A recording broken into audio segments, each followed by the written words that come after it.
Hello everyone, स्वागत है आप सभी का आज के इस प्यारे से सेशन में। आज की सेशन में हम लोग कल की तरह फिर बात करने वाले हैं मैं क्लास 9 के मैटर इन आवर सराउंडिंग से ट्रू और फॉल्स के क्वेश्चन करने वाले हैं। तो इसमें देखिए क्या लिखा हुआ है। मैटर, पहला ये है कि matter is made up of large size of particle.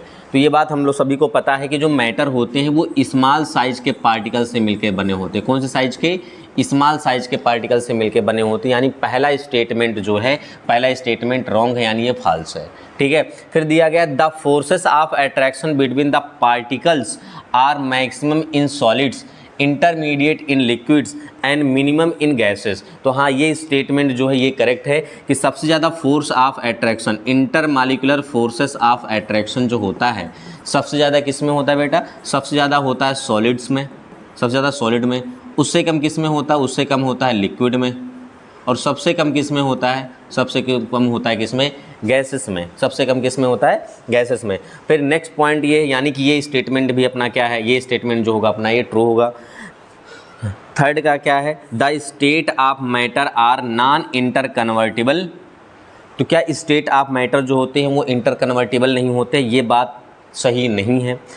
State of matter जो होते हैं वो चेंज होते हैं, इंटर कन्वर्टिबल होते हैं। अगर हम लोग टेम्परेचर और प्रेशर को चेंज कर दें, टेम्परेचर और प्रेशर को चेंज कर देते हैं तो जो स्टेट ऑफ मैटर होता है वो क्या हो जाता है? चेंज होता है। तो स्टेट ऑफ मैटर कितने? 3 हैं। कौन कौन से? Solid, liquid and gas. इसके अलावा 2 और मिलेंगे जो हमको पढ़ना है, प्लाज्मा एंड बोस-आइंस्टीन कंडेंसेट। ठीक है।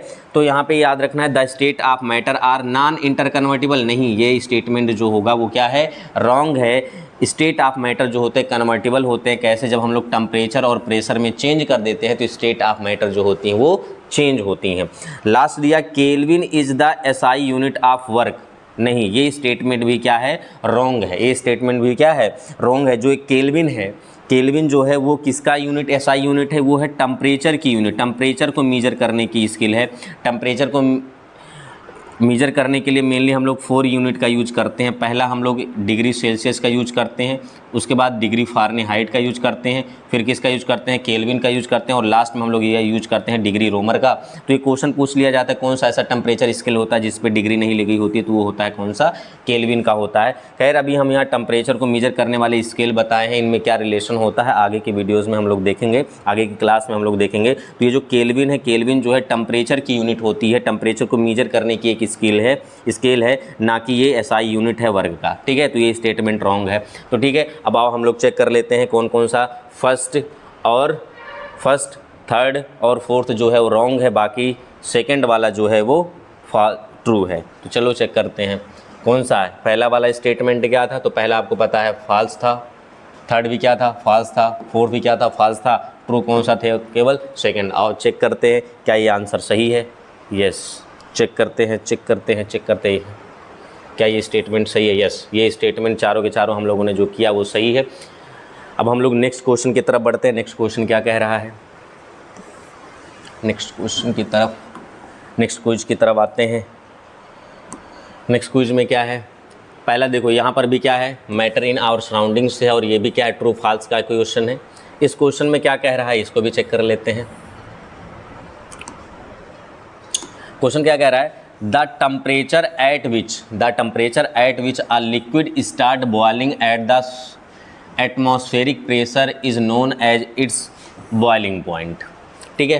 तो बॉइलिंग पॉइंट में क्या होता है भाई? ये तो डिफिनीशन ही लिख दिया गया है बॉइलिंग पॉइंट की। तो बॉइलिंग पॉइंट में याद रखना है कि कोई जो लिक्विड होता है, लिक्विड जो होता है वो क्या होता है? ऐसा कोई टेम्परेचर होगा जिस पे क्या करेगा? बॉयल करेगा। खैर, ये बात तो इतना सही नहीं है, लेकिन सही क्या है कि भाई बॉइलिंग पॉइंट क्या होता है? बॉइलिंग पॉइंट ऐसा टेम्परेचर होता है जिस पर क्या होगा? उस लिक्विड का जो वेपर प्रेशर होगा, उस लिक्विड का जो वेपर प्रेशर होता है वो एटमॉस्फेरिक प्रेशर के क्या हो जाता है? इक्वल। तो ऐसा टेम्परेचर जिस पर उस पर्टिकुलर लिक्विड का जो वेपर प्रेशर हो, अगर वो एटमॉस्फेरिक प्रेशर के इक्वल हो जाता है तो उसे हम लोग क्या बोलते हैं? उस टेम्परेचर को बॉइलिंग पॉइंट बोलते हैं। खैर, यहाँ पे लिखा है the temperature at which a liquid start boiling. कोई लिक्विड जब बॉइलिंग स्टार्ट करे, कब? एटमॉस्फेरिक प्रेशर पर। इसी को हम लोग नाम क्या देते हैं? Boiling point. तो यानी ये स्टेटमेंट जो है वो क्या है?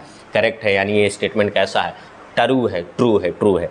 चलो सेकेंड पॉइंट की बात करते हैं। The phenomenon of a change of a liquid into vapour at any temperature below it's boiling point is called evaporation. Yes, ये भी स्टेटमेंट सही है। इवोपरेशन में क्या होगा, इवोपरेशन एक प्रोसेस है जिसमें क्या होता है, कोई लिक्विड किस में कन्वर्ट होता है, वेपर यानी गैसेस स्टेट में कन्वर्ट होता है, वेपर में कन्वर्ट होता है, लेकिन कब, अपने अपने बॉइलिंग पॉइंट से कम पर, समझ गए, बिलो इट्स बॉइलिंग पॉइंट, समझ गए। तो यहाँ पे क्या होगा, लिक्विड जो होगा वो वेपर में कन्वर्ट होगा बिलो इट्स बॉइलिंग पॉइंट। इस प्रोसेस को नाम क्या दिया जाता है, इवोपरेशन। तो ये स्टेटमेंट भी ट्रू है। अब हम लोग नेक्स्ट स्टेटमेंट की बढ़ते हैं। Humidity is the amount of water vapour not present in the air. ठीक है, humidity is the amount of water vapour not present in the air. भाई ह्यूमिडिटी जो है वो क्या है, अमाउंट ऑफ एयर है, जो एक अमाउंट ऑफ वाटर वेपर ही जो कि क्या है, एयर में प्रेजेंट है, उसी को नाम क्या दिया जाता है, ह्यूमिडिटी। तो ह्यूमिडिटी क्या, ह्यूमिडिटी है अमाउंट ऑफ वाटर जो किस में प्रेजेंट है, एयर में प्रेजेंट है, लेकिन यहाँ पे नॉट लिखा है, यानी ये स्टेटमेंट जो होगा वो क्या होगा, ट्रू होगा। क्या होगा, ट्रू होगा। नेक्स्ट की तरफ हम लोग बढ़ते हैं। The fluorescent tube and neon sign bulbs consist of plasma. तो ध्यान सुनो, मैटर की एक ऐसी स्टेट होती है जो होती है प्लाज्मा। प्लाज्मा जो होती है बल्ब का जो फिलामेंट होता है, ये या ऐसा बोल सकते, बल्ब के फिलामेंट में जो मैटर के स्टेट एग्जिस्ट करती है वो कौन सी होती है, प्लाज्मा। प्लाज्मा जो होती है वो हाई टेम्परेचर पे एग्जिस्ट करती है। कौन से टेम्परेचर पे, हाई टेम्परेचर पे एग्जिस्ट करती है, और ये जो होती है आयोनाइजेबल भी होती है। कैसे होती है, आयोनाइजेबल। तो याद रखना है, प्लाज्मा मैटर की ऐसी स्टेट होती है जो हाई टेम्परेचर पे एग्जिस्ट करती है, और कैसे होती है, आयोनाइजेबल होती है। तो ये फोर्थ वाला भी क्या है अपना, फोर्थ वाला स्टेटमेंट क्या है, करेक्ट है। यानी कि क्या है, सारे के सारे स्टेटमेंट यहाँ पे क्या है, करेक्ट है। तो हम लोग और चेक करते हैं, ट्रू ट्रू ट्रू ट्रू।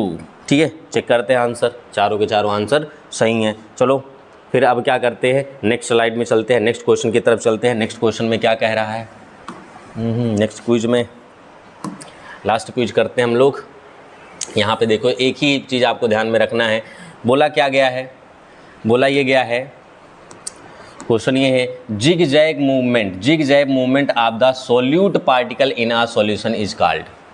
तो कोई सॉल्यूशन होता है, ये सबको पता है। अगर सॉल्यूशन क्या है, सॉल्यूशन सबको पता है, एक होमोजीनियस मिक्सचर्स होता है सॉल्यूशन, जिसके मेनली 2 कंपोनेंट होते हैं। पहला कौन सा होता है, सॉल्यूट, दूसरा कौन सा होता है, सॉल्वेंट। कैसा होता है, सॉल्वेंट। तो अब कोई अगर सॉल्यूशन होता है, सॉल्यूशन के मेनली 2 कंपोनेंट होंगे, सॉल्यूट एंड सॉल्वेंट। और याद रखना, सॉल्वेंट का नंबर हमेशा 1 होगा। सॉल्वेंट, कोई भी सॉल्यूशन होगा, सॉल्यूशन में सॉल्वेंट हमेशा 1 होगा, एक ही कोई सॉल्वेंट होगा। बाकी अगर और जितने कंपोनेंट होंगे सारे के सारे क्या होंगे, सॉल्यूट होंगे। तो सॉल्वेंट हमेशा 1 होगा, और जो अपने सॉल्यूट होंगे वो क्या होंगे, मे बी मोर देन 1 हो सकते हैं। समझ गए, मे बी मोर देन 1।